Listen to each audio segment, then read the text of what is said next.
For years, elections in the U.S. looked something like this. Voters showing up at school gymnasiums to cast their ballots. But the COVID-19 pandemic has changed the way many Americans will vote this year. To avoid spreading the coronavirus at crowded polling places, states have adopted mail-in voting.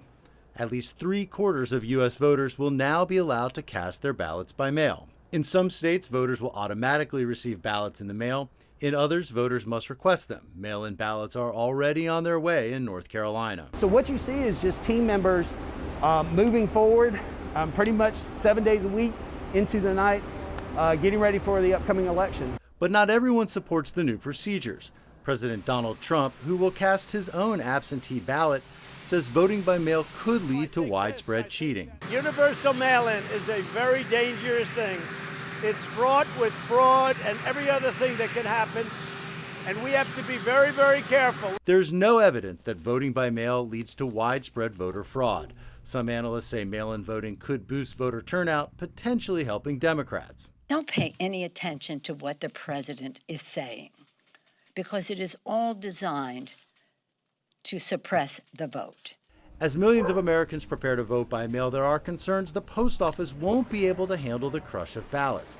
Some worry President Trump's Postmaster General is moving to purposefully slow down mail service.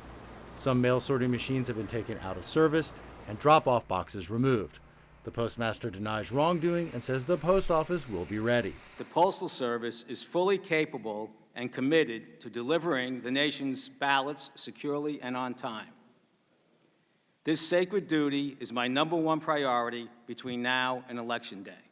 To ease concerns that ballots may be lost in the mail, some areas are setting up boxes like this so voters can cast their ballot in person while still avoiding crowds. With so many potential mail-in votes, it's possible we won't know the presidential winner on election night.